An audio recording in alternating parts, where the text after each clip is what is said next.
Hey everyone, welcome back to Citywide Blackout, your home for music, movies, and more. I'm your host, Max Bowen. In this episode, I'm talking with rapper-producer Deshawn White for his new single Control, a tribute to the upcoming movie Spider-Man: No Way Home. We talk all about the song's origins, the message it shares, and what was new for Deshawn, including having to get into character. We dive deep into the start of Deshawn's career, beginning at 12 years old. We talk about the profound experience that led him to rapping about faith in 2011, continuing in 2015 with the album Before the Ceiling Falls. Next year, he releases his new album based on a true story, and this one sums up his entire life, the good and the bad. We look at the stories he shares, and where he goes from here, and the answer is pretty interesting.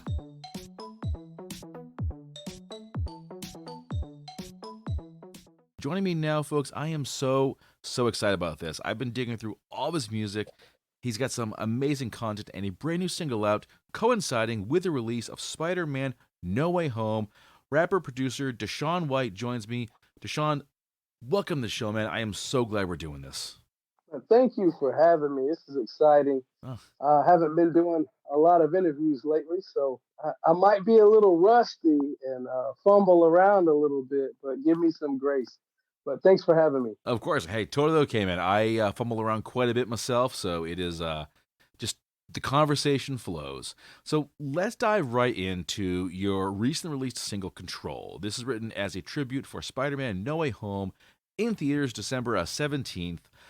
What happened that you want to do this? Because, like, listening to the rest of your music, it seems like this is the first time you've done a song coinciding with a movie release. It is, man. First off, I'm a big Spider-Man fan, huge nerd when it pertains to that, all the way back since I was a kid. So I had a agreement, management deal a while back, and I gotten like really deep into writing music and writing content for sync licensing for movies and such. And I had gotten a tip that the new Spider-Man movie was going to be released in December, like a year and a half ago. So I started like getting a little information from sources that was kind of giving me a little idea of the tempo. Not really too many clues that I could give away, but the idea that the overall this movie was going to be a little darker, if you will. There was going to be a struggle, a power struggle. So I approached writing the song basically from that perspective. So when I started writing, I was like, okay, we're going to talk about this battle between good, light, and darkness. And I knew that Spider-Man was going to be dealing with something that was very heavy on his soul, way more than the typical Spider-Man movies, at least from the new series of Spider-Man movies. So I went from that perspective, and that's how I wrote the song. And I'm definitely hearing like the passion and the struggle in the movie. It's a very, I guess I would describe it as a very like brave song because it's about like standing together, standing against a really like overpowering force. And of course, in this movie, Spider-Man has to fight basically. I think it's like six villains from, and this is all in the trailer. There's no spoilers, folks. He is trying to kind of remake reality so folks forget he's Spider-Man, and in doing so screws up because it's Spider-Man, you know? Of course there's going to be some kind of kerfuffle. Yeah, He breaches the multiverse and has to fight villains from the other Spider-Man franchises. And personally, when I saw Alfred Molina as Doctor Octopus again, I'm not gonna lie, I screamed a bit. I was so psyched, like, "Oh my god, it's Alfred Molina! He's back! He's Doc Ock again! This is so cool!" it was kind of sad though. They recently interviewed him a couple days ago, and they were asking him about his excitement and coming back to the movie and what he thought about it. And he straight up said, "Well, for me, it's all about the money." And I was like, "No, I mean, I get it. I mean, you work as an artist to make money, but like something so sacred, like you would hope that the statement as to why you're doing the movie's not, oh, it's just about the money." So that was kind of like, made me cringe a little bit. However, I hope he kills it. We will actually be doing a pre-screening of the movie this Wednesday, December 15th. So we'll be pre-screening it, so we'll kind of get to see it before it releases to theaters. It's going to be pretty cool little time with some business partners, some investors. So I won't put any spoilers out there though, so don't worry about it. Yeah. It'll be all right. Not gonna lie, I am so jealous because I really enjoyed the new iteration of Spider-Man. I mean, I think each one has its own strengths, but I felt like the new one, I felt that it's probably the most like honest depiction of Spider-Man, not just in terms of Spider-Man, but in terms of Peter Parker. You know, the Yeah, yeah. awkwardness, the gawkiness. I thought they really nailed it with this one.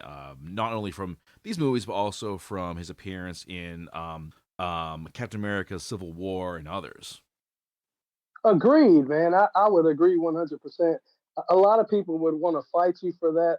I've heard a lot of people say that Tom Holland is the worst Spider. I'm like, dude, like, no, no, like, what you got to understand is that Toby, Andrew, they all brought something to the table, and there was something special about each one of them. And frankly, I don't think anyone is better than the other as far as acting and playing their role. They all play the role they're supposed to play perfectly, and it's communicating exactly what needs to be communicated. So, to echo what you said, I think Tom is killing it as the new Spider-Man. I love it. He absolutely is, and I definitely agree with you also that they've all brought something different. Like Tobey Maguire, I think had a strong sense of maturity, almost like adult Spider-Man. He gave us that kind of bridge between when he was younger and when he got older. It had a Yeah, lot more responsibility. Andrew Garfield was a little more like punk rock kind of Spider-Man, a little more grunge. Didn't seem a yep, nerd at yep, all. Actually, seemed like this guy probably has like no issues with bullies or whatever because it seems like he's just one of the cool kids in class. yeah, exactly. And then Tom is giving us the very like honest, vulnerable Spider-Man. hmm Yeah, so Yeah, I love it. so definitely psyched about the movie again, folks. December 17th. Definitely check it out. I'll be there certainly. You get to get though the inside scoop. So along with the pre-screening, do you get to meet any of the folks behind it? No, actually, this was everything that's been done has been remote. I've been working with Sony, as you know, Sony and Marvel kind of have their little deal going on with the Spider-Man.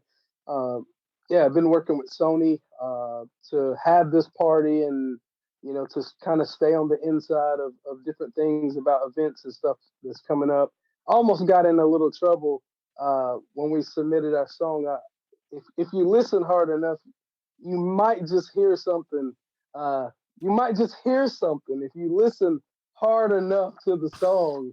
Uh, I'm trying not to pull a Tom Holland and spoil anything, but yeah, it's been cool. It's been interesting. It's I've never worked with the company on this level to have an event like this, so everything's like straight up lockdown, lock and key. Don't do this. You can't promote it like this. It's been crazy. So Oh, I'm yeah, sure that there is so much they've been like, don't tweet this, don't put this on Insta. I don't want to see anything on yep, Facebook. I'm sure there's all kinds of like rules that you got to follow, but you get to see it 2 days before everyone else, so that's pretty special. yeah. Even for the pre-screen, it was like I had to I had to market the song. Like it had to be.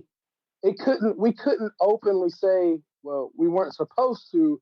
This was another thing that almost got me in trouble because I didn't realize that I couldn't announce that we were seeing the pre-screening publicly. So I blasted that out like it's a private screening. The screening's private, but I publicly told people that I would be screening it on the 15th, and it was just like, no, you can't do that. This has to be all private. You can market the fact that you have a song that's a tribute song, but you can't even really announce that there's going to be a screening. And it was just like, oh, whoa. Whoops. So yeah, man, we're actually working through that right now. So Yeah, it's definitely not a good thing when you get a call and the voice says, "So this is so and so. I'm the attorney for Sony or Marvel." no, it was more like an email that said, so this is a private event, right? We need to put our heads at Sony at ease. So this is private. they really wanted to make sure we weren't going to sell any tickets, that it was a confidential type of event, that we weren't going to be idiots and go tweet about the movie before anybody sees it, which rightfully so, because they've worked so hard to keep it under wraps. I mean, dude, the final trailer doesn't even come out till Wednesday when we're going to be screening the movie. So I mean, it's on lock and key, man. It's crazy. Yeah.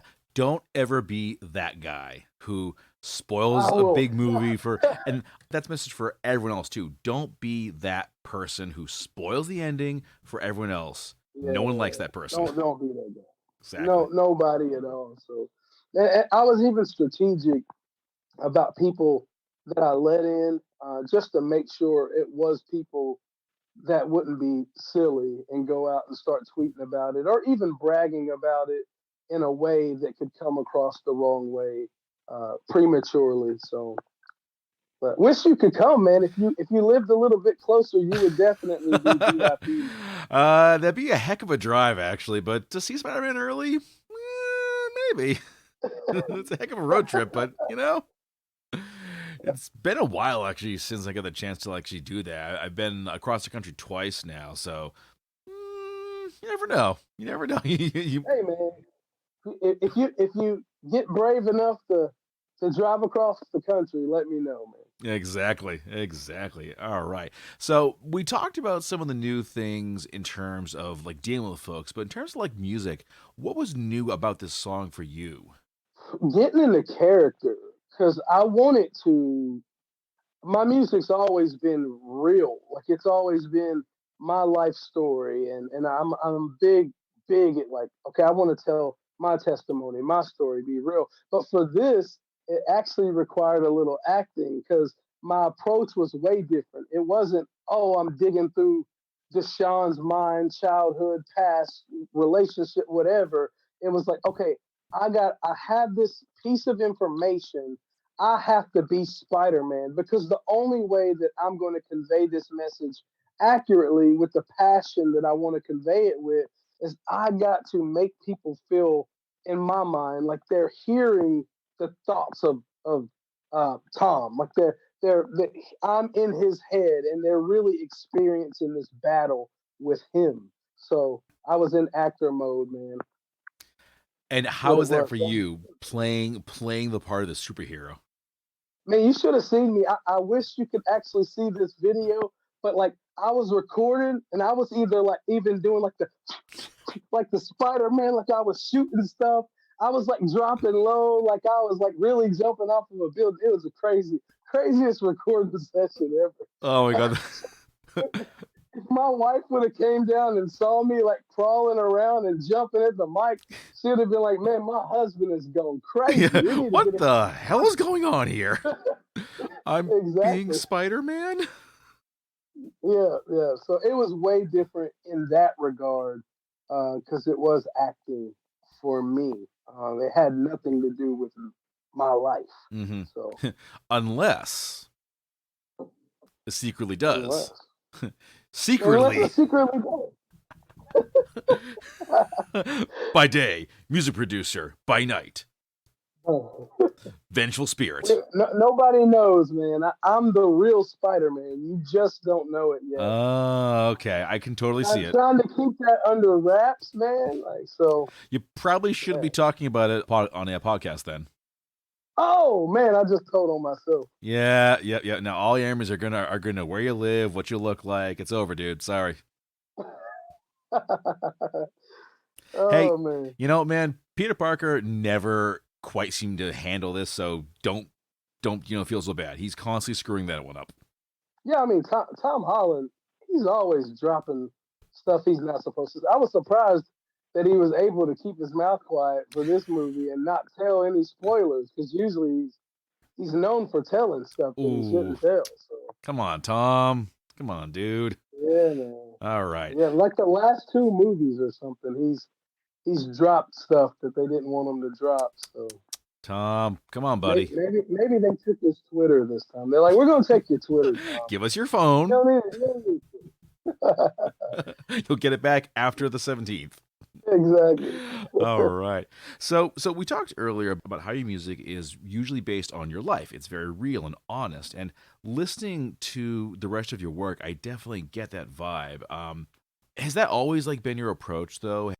Yeah, it had to because like like I grew up very poor. I grew up in a gang infested environment, saw people get killed, stepped over dead bodies, almost got killed as a kid riding through the middle of a gunfight. So the reason why I started writing music was to convey what I was feeling inside my pain.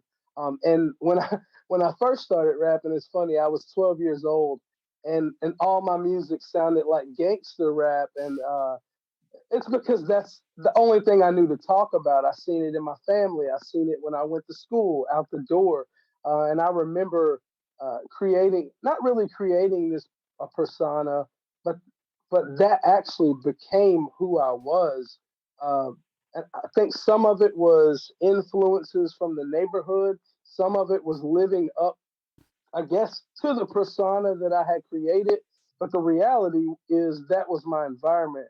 And instead of like stepping out doing something different, I think me rapping like that as I matured and got older, I kind of became a product of my environment instead of doing something different. And I felt like as an artist, uh, to be real, I had to really live what I was talking about. And it was easy to do that when you got the drugs being peddled in your face, your family's drug dealers, you've been raised by drug dealers. So I kind of embraced that, and I became the. I guess looking back, actually, I became the character I created, if you will, as a 12-year-old, though. So never. That's new revelation for me right now. I've never even thought about that, but Huh. Huh. wow. I was like the hood Spider Man. I was more like Venom though. I was Venom. I was definitely the bad guy. Oh man. But which Venom? There are so many. Ah man, I don't know. I don't know which one. I don't know. Whatever the worst one was. I would say the Eddie Brock Venom because if you read his backstory, he had a very like abusive childhood. Yeah, yeah. Very similar. I could actually relate to Well, some of that stuff, which is strange. So yeah, man. That's how I got started. That's why I got started. I had a lot of pain, a lot of hurt, a lot of depression, and I needed to talk about what I was experiencing. And it started out as poetry. I would write poems, and I ended up getting a karaoke machine from a friend, and I got a beat from somebody. It was when we had tapes, man. Some people don't even know about tapes, but we had tapes. I popped it in there. I was able to record my lyrics over top of the instrumental, and boom, 12 years old, recorded my first song called "Don't Hate Me." wow. So yeah, man. Very very And it was cool. up from there. That was it. I never stopped after that. I fell in love with writing music and telling my story, whether it's a story from my perspective of what I'm seeing or what I'm actually living. Hmm.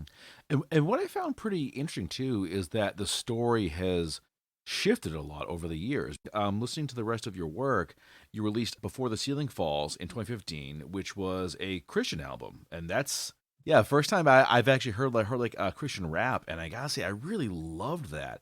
I'm curious as to what drove you into the direction of religion.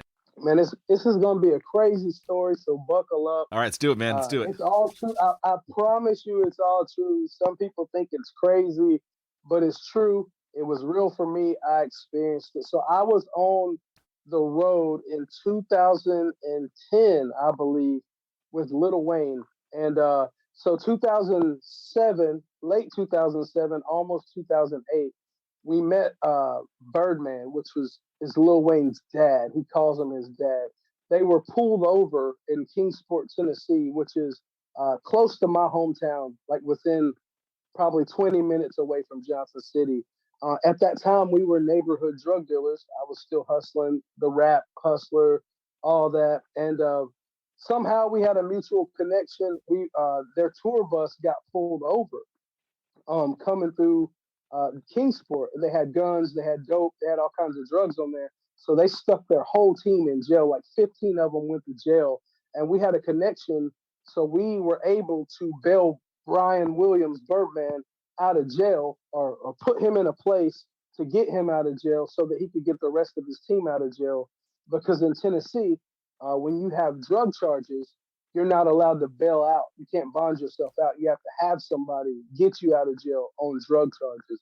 So from my understanding, the connection came through one of my friends who had a friend who happened to be in there with Brian and put in a good word for us. So this is my understanding that that's how my team got him out of jail. And from there, it kind of formed like a family type relationship. Brian said, "Y'all are family now." So they started inviting us everywhere. They flew us out to the All-Star game in New Orleans. That was the first thing we ever went out and done with them. I actually didn't go on that trip, but some of my team did. And then Lil Wayne dropped his biggest album in 2008, The Carter 3, where he had his Lollipop single, all kinds of massive records. T-Pain was all on the album. That's when he was at the pinnacle of his career. And so we got to go on the Carter 3 tour that lasted a couple years, really.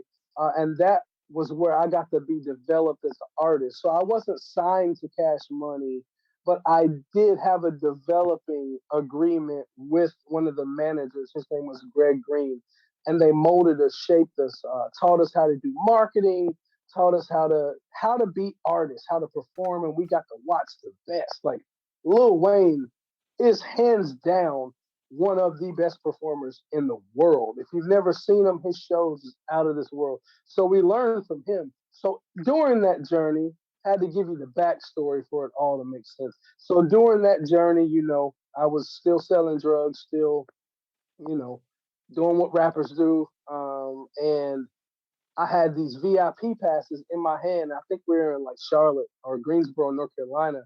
And I was looking for girls, again, to do what rappers do.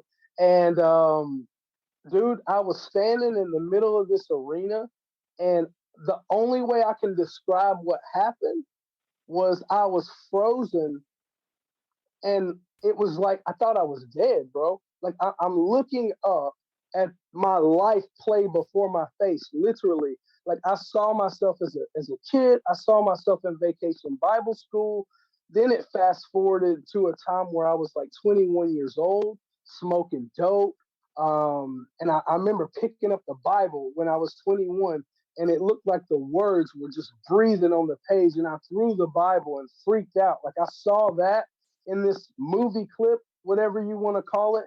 And then it brought me back to where I was. And it was like just a snap of a finger. I woke up, and it felt like something, an entity, was standing on top of my head, and I couldn't move. It was like I was being pushed into the ground, and the sound of the arena made my heart feel like it was going to explode. Fear overcame me, and I started to freak out. Finally, I could move, and it was just something in that moment that shifted.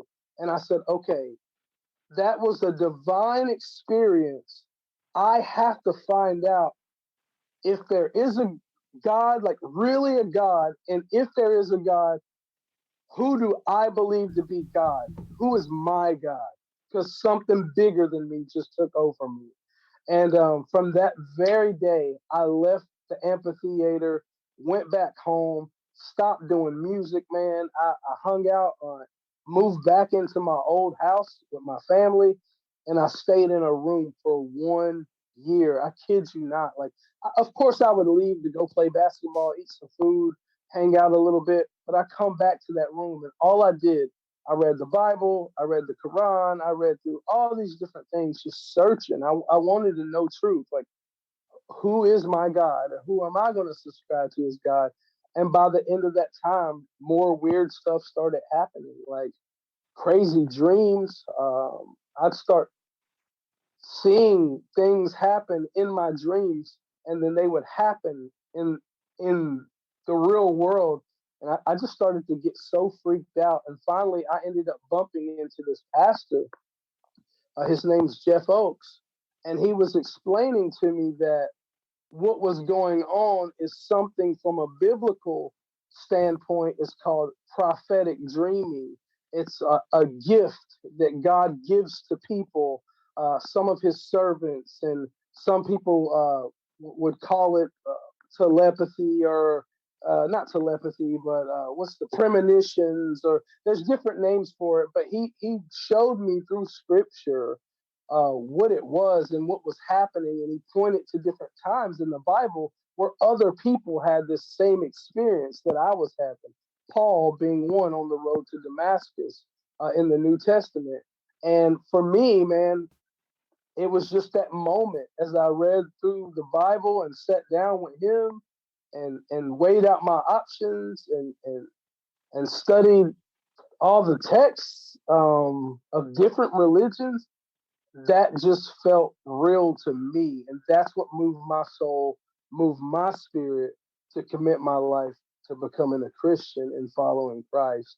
And yeah, that's how it happened. So I mean, I didn't even do music for still after that. That was 2012 when I finally made the decision. Like, okay, I'm going to follow God, who I believe to be God. And it wasn't until 2012 that I even started having an idea of doing music again. I didn't do it. I ended up going off to work at a Christian camp and just kind of learning how to be a Christian, how to serve other people.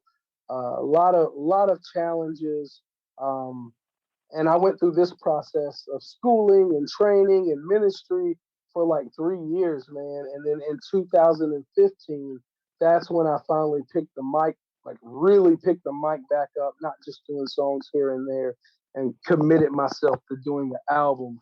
And that was my first Christian album. So, yeah, Wow. Wow, wow, crazy, wow. crazy. So, I mean, even right now, like, so a lot of people don't consider me a Christian artist. People know I'm a Christian. I have obviously done one Christian album, but based on a true story, uh, it's what I would call Christian worldview. Like it's geared toward the mainstream. It's stuff that would play on the radio with your Cardi B's or with Migos or Drake's or any of the other rappers. However, I'm staying true to who I am. I don't cuss in my music. I don't portray. No longer do I portray characters that aren't real.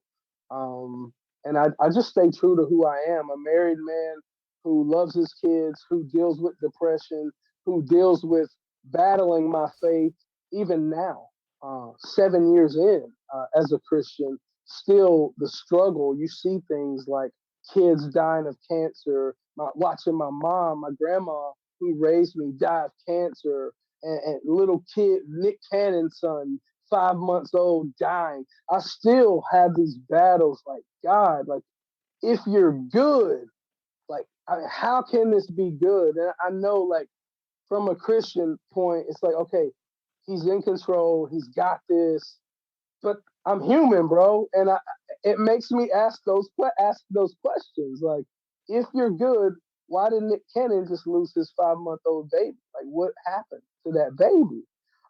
Did he deserve that? How could he deserve that? So I'm wrestling through all these things in my mind, and I'll be honest, it's a battle, but I press in every day, and I keep the faith, and I look up to the sky and open my Bible and say, look, at the end of this journey, when I get there, I pray that I made the right decision.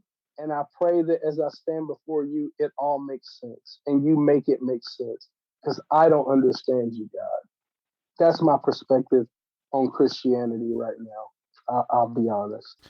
So, And I think that's a very realistic viewpoint too, because I deal with the same things. I lost my mom in 2016, and the question that came to me is, why is my mother, who is like the best person I've ever known, why does she have to pass away, and my piece of shit father is still alive? yeah, Figure that yeah. one out. Bro, say literally like, love my granddad. I'll tell you that my granddad. I was raised and adopted by my grandparents. My granddad stepped up. I'll give him. I'll give respect where respect's due. My granddad raised 9 kids.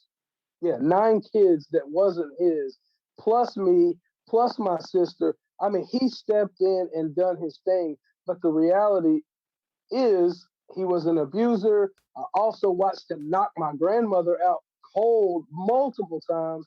I remember being 12 years old in a car chasing him because she caught him cheating with other women. I'm like, should be getting ready for school. I'm in the freezing cold while he's making us chase him through the city. Like you're a piece. That's a piece of crap. You know what I'm saying? So for me, it's that wrestle. When she passed away, I'm like, man, this lady spent her whole life serving everybody. It was just great. And here he is. I mean, he's still alive. I love him. I love him. He's still alive. And if I'm being transparent and being real, even as I go sit with him and hug him and love on him, it's still that thing that's like my grandma should be the one here. And it's back to that God. Why was it her first? So yeah, it's a sensitive topic for me, but Mm, I can, this is good for me talking about it and hearing that you are also experiencing the same thing. So it's good. This is therapy. exactly. The therapy hour with Max Bowen.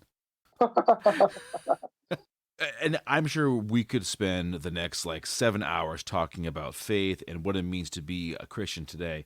But the thing that I was actually curious about is when it comes to your faith being in your music, why share your faith in your music? Why do you feel the need to put your faith out there in your work? you know, it's for me it's conviction. Like let's go back to scripture. Like so for some people, one would argue that drinking is a sin. Why would drinking be a sin for some people? Not for me. I'll be honest. My wife and I we drink wine. We have mixed drinks. I don't no longer deal with alcoholism. I've been set free from that. But for some people that I'm good friends with, it's a conviction to them to drink. They were convicted to a point from God where they're like, you know what? I can't do that. We know it's not a sin to drink because if we believe Jesus is the Savior, then and he was perfect and didn't sin, then man, he was one drinking mug. That means, dude, we're all screwed because he sinned a whole lot in his ministry. You know what I mean? If that's the case, so we know it's not a sin inherently, but yeah, so it's one of those things for me. All that to say, for me, it's a conviction. I read that passage that said, "If you deny me before man, I will deny you in heaven." And it's nothing for me to give a token of my music to say, "Hey, you know what? Every one or two albums or this album, I'm gonna dedicate this to the Lord. Why not? Like He saved me. I believe that He's working through me, and He can use this music not only to for my spirit, but also to minister to a whole group of people that my mainstream music can't even touch. So it's like I can't just be about one group. Like I think that my job as a man and trying to be a man of faith is to reach the sick, reach the people, be love, be light, be a genuine friend. That's not somebody in the industry with a handout, just waiting for somebody to give me money. Or yeah, that's not my mentality. Like I genuinely have been building relationships in the industry, and I've never asked any friends of mine that are celebrity status for a dime because it's not about that. I want them to know, dude, you got a genuine friend. I will give you the shirt off my back. I just want to see you succeed. Whatever that looks like, I'm here for you. So that's my mentality. On the flip side of that, there's people in the church who like to be taught through music. They like to hear, Christian hip hop. And I have the ability to do it. So it's like, why not? They need encouragement too in a different way. So while I would encourage these people through doing a more, what I would say, biblically sound music, teaching scripture and Christian message in that music, they get edified, they get encouraged. On this side of the coin, there's people who simply need to be told, hey, you matter. They need positivity. They need to be uplifted because the music industry is so dark. Everybody's killing somebody. Everybody's popping pills. Somebody, I mean, it's all the same crap. And like, there's this standard that like my life, like you have to live this way because this is hip hop culture. So you got to fit in. So my message is no, no, no, no. You don't have to fit in. You don't have to run with the crowd. You don't have to do pills because your friend's doing pills. You don't have to do anything anybody's doing. You're your own person. You have a brain. Make your own decisions, bro. So that's what I bring to the mainstream. Just a voice of reasoning, just talking to people and building genuine relationships to help people try to make their own decisions because the music industry is a monster, bro. It really is. And it seeks to control, it seeks to steal identity. Yeah, exactly, man. It's awful. So these people, there's a lot of people.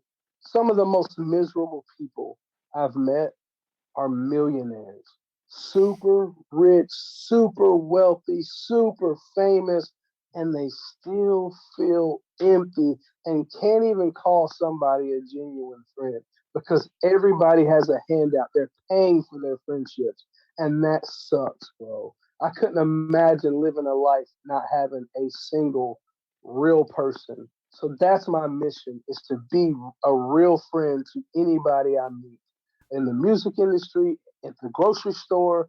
I want people to see, hey, nobody else might not care about you, but I'm going to do my best to have a genuine place for you in my heart and just give you the truth.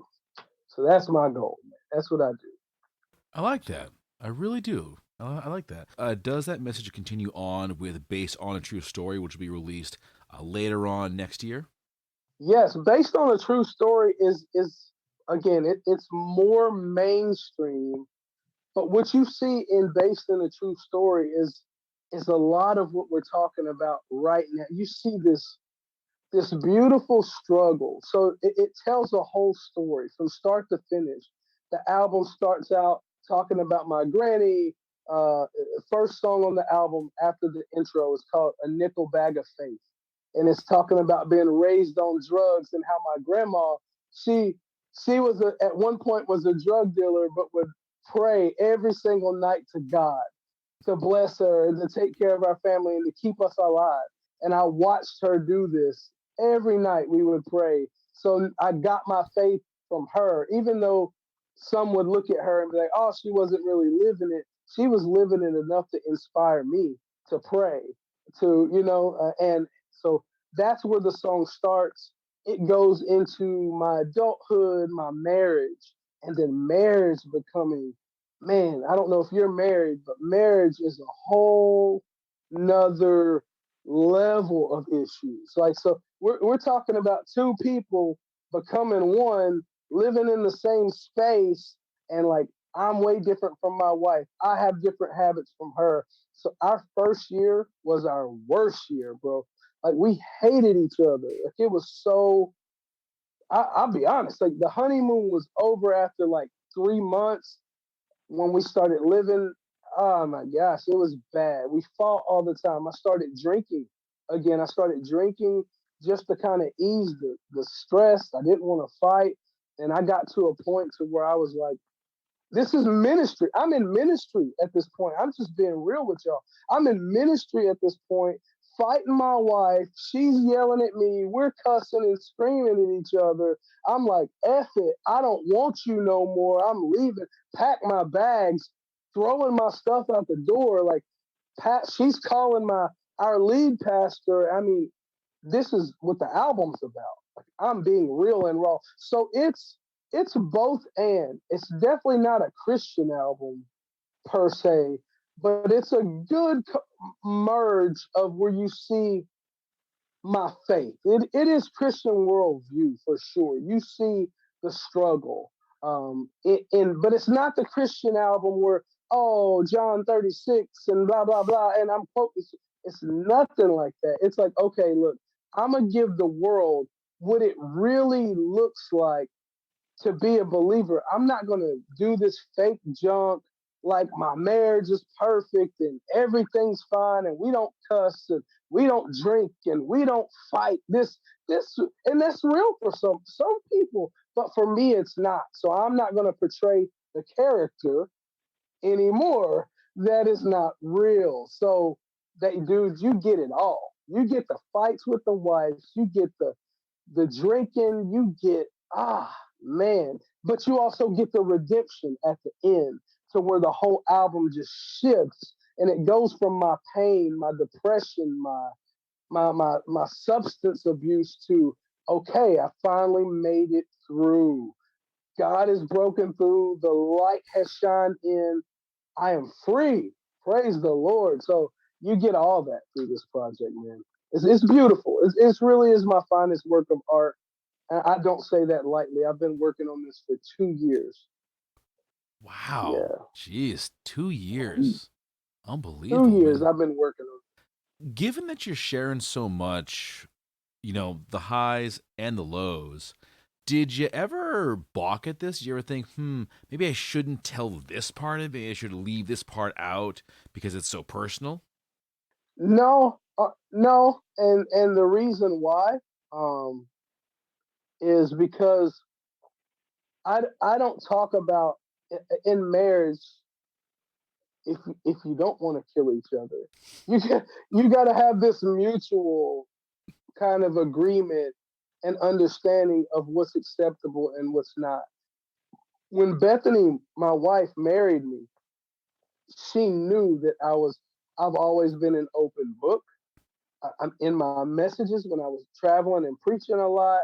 I've always just, I know that my pain, like, why would I keep what God has brought me through, no matter how terrible it may sound? Why would I keep that to myself, knowing that somebody might be sitting there that needs to hear what I was brought through? That to me, that's selfish. So I try my best to just give my friends, my family, the world, all of me that I can possibly give in hopes that the seeds will land on in a good place to take root in somebody's heart to say, you know what, if Deshawn made it out of that, if God helped him through that, he can do it for me and inspire. That's the whole album is about inspiring people to it takes that shift to inspire. It's like yeah, you deal with depression. Yeah, you've lost your grandma to cancer. Yeah, all this. Yeah, I was molested as a kid.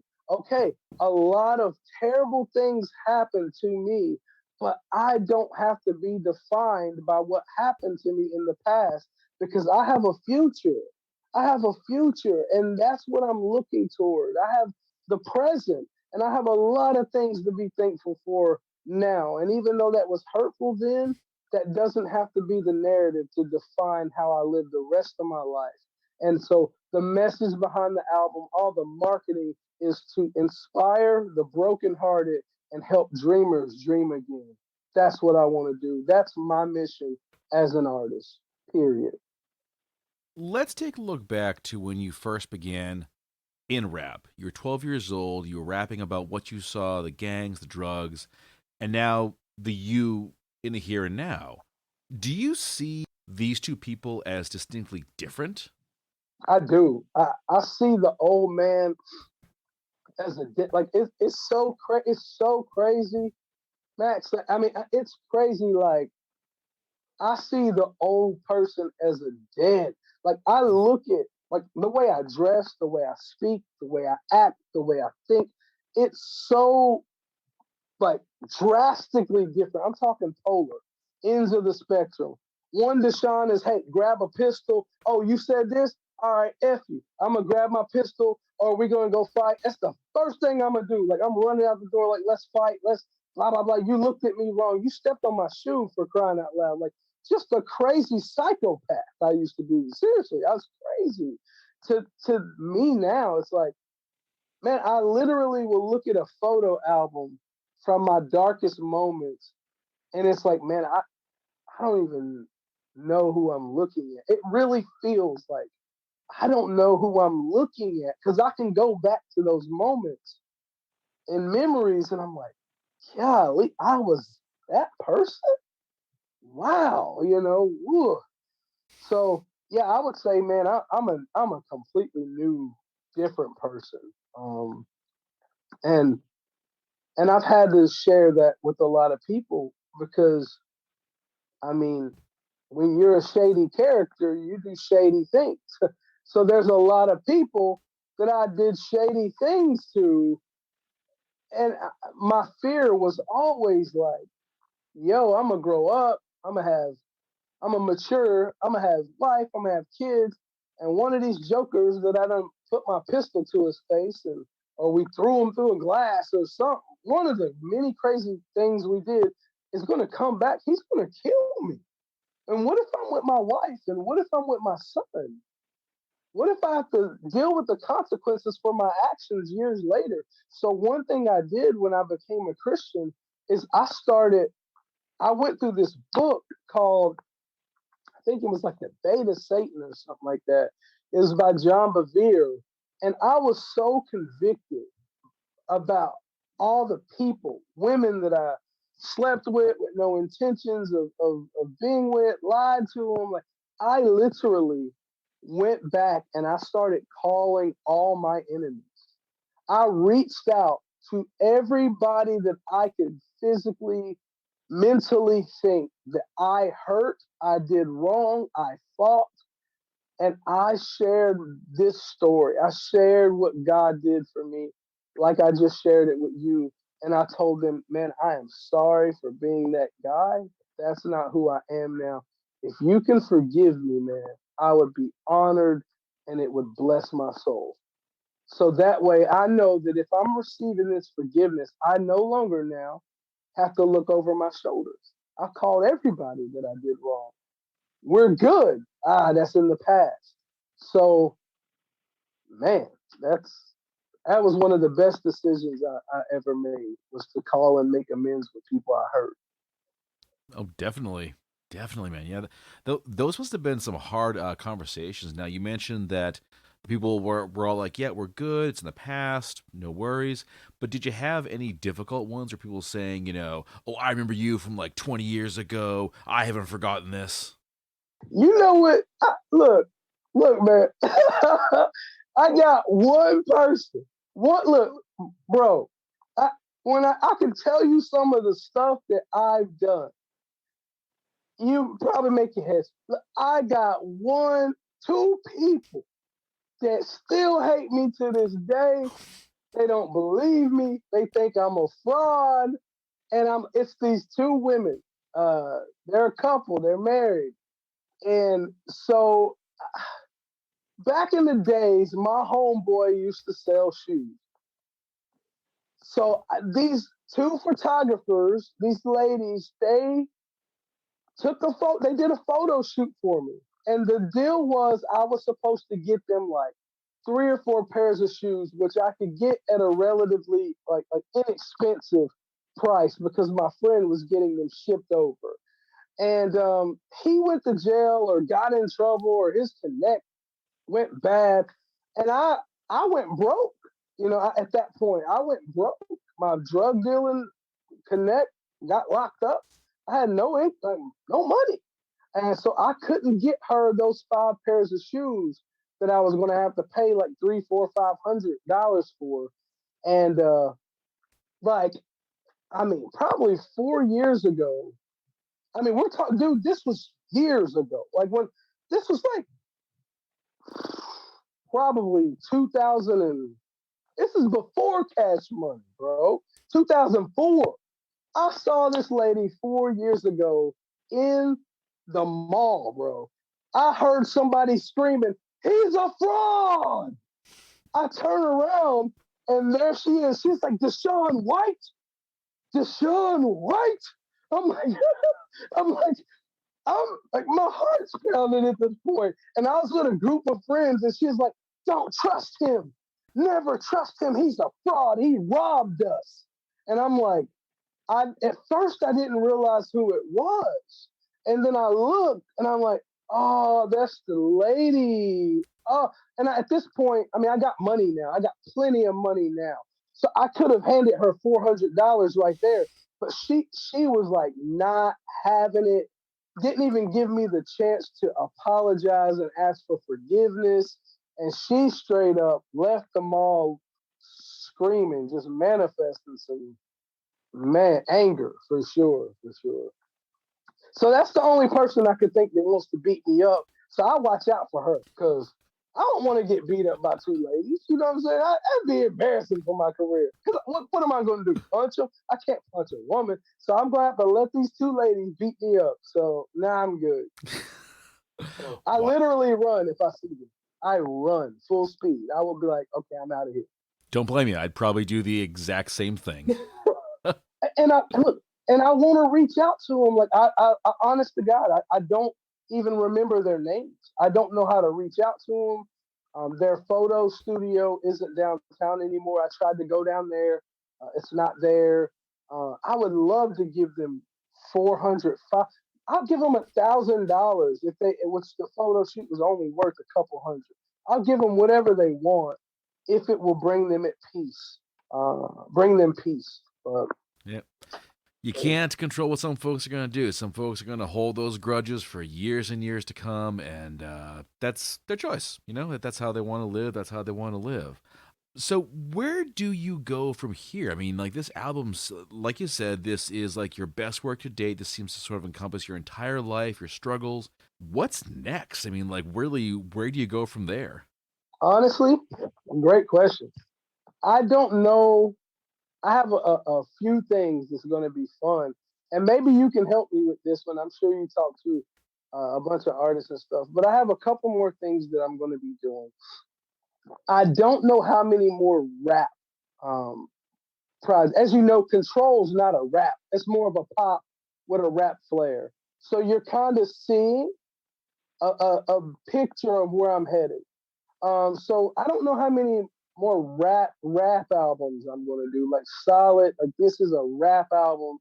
My plans, these are my plans. It could be different. God is funny, but my plans is to put out based on a true story. After based on a true story comes out, I would do one more Christian project, rap project, because it's been requested for me to do another Christian rap project. And then honestly, I have a band in the works called the Ocean's Chest, and it's a collective of pop, rap, um, R&B, a little bit of folk.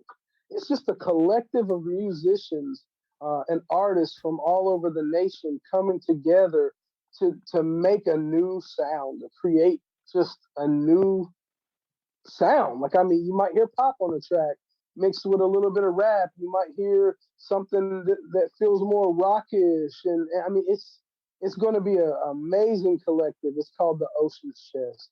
So that's going to be probably where in the next couple years where I start to focus my time and energy and what I'm going to start building up. So that would be a band that I'm going to be building up.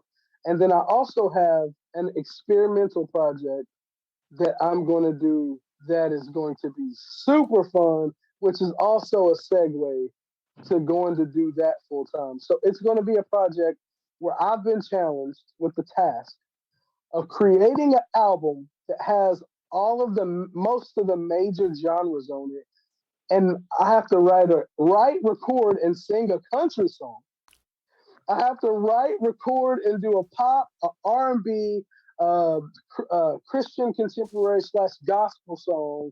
I got to do a rap song, and I believe there was one more. Maybe that was all the genres. There's one more, but I was like, I'm up for the challenge. I'm going to do it. I'm going country for at least one song. So basically, the writing the songs not the challenge. I've written country songs. I've written all types of music. I'm a songwriter more than I am anything. The task is making it all feel like it belongs together. So it's not just a compilation. The task is to make it feel like it's telling a story and all those genres belong on one project. So right now I'm trying to figure out what am I going to do to to tie everything together? Is it going to be the singing, or am I going to add a flair of rap to everything just to kind of make it all more cohesive? So I don't know. I'm working on strategy for that. I'll take some ideas if you got anything. Oh, I can give you a few ideas. I can give you a few. Can't say they're actually good ideas, but they are ideas. That's where we're going. All right, man. Well, Deshawn, this has been such a fun conversation. I've thoroughly enjoyed, of course, Control, folks. It's out right now. Check it out. But please check out the rest of the music. There's so many cool stories being shared. I definitely look forward to Based on a True Story. And folks, if you haven't already, go to IamDeshawnWhite.com. You'll find everything you need there, all the links. And Deshawn, we'll be talking very soon. It has been real. Again, thank you so much for having me on. And hopefully, Based on a True Story comes out in April. At least that's when it's scheduled to come out with the distribution company. And when that releases, maybe I'll come back and we'll talk Based on a True Story. I look forward to that. This is your girl, Lady V, host of The V Line, and you're listening to Citywide Blackout. Okay, everyone, that brings this episode to a close. Big thanks to Deshawn for joining me, and seriously, folks, check out his music. It is amazing stuff. You can follow the show on Facebook under Citywide Blackout, and Twitter and Instagram under Citywide Max. Get at me at citywidemax@yahoo.com, and check out the show wherever you find your podcasts, as well as every Saturday at 10 p.m. on Boston Free Radio. To close things out, I've got the new single Control, a tribute to Spider-Man No Way Home. As always, keep those ears open.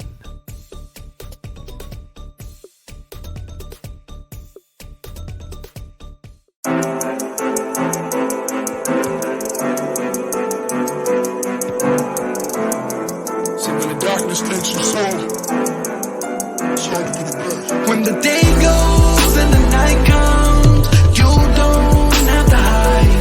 Never be afraid, I'll be right there, holding your hand by your side. When the day goes and the night comes, you don't have to hide. Never be afraid, I'll be right there, holding your hand by your side. You don't have to be afraid, I'ma be your hero, I'ma save the day.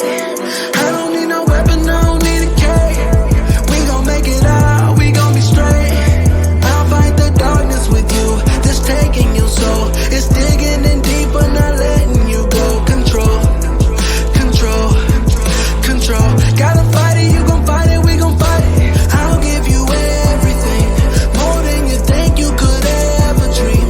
You'll be my Mary Jane. I'll be your hero, you'll be my queen. Lean on me. Day goes and the night comes, you don't have to hide. Never be afraid, I'll be right there, holding your hand by your side. When the day goes and the night comes, you don't have to hide. Never be afraid, I'll be right there, holding your hand by your side. See, I go crazy and jump off buildings. I fight bad guys and I kill villains. The neighborhood hero, fight for the people. I'll be there when evil be lurking outside your peephole. Bring your venom if you want to, it cannot kill me. I am light around the darkness, you can't conceal me. This is who I am, though you never see the real me. Fear got the world blinded, but I can still see. Been known to fight a battle, they told me I lose. They say love is an action, I guess I had to move. I run into danger, saving a stranger. Keep them out the darkness, I know where to change them. Keep them out the darkness, I know where to change them. See, when the darkness takes your soul, it's hard to get it back. When the day goes and the night comes,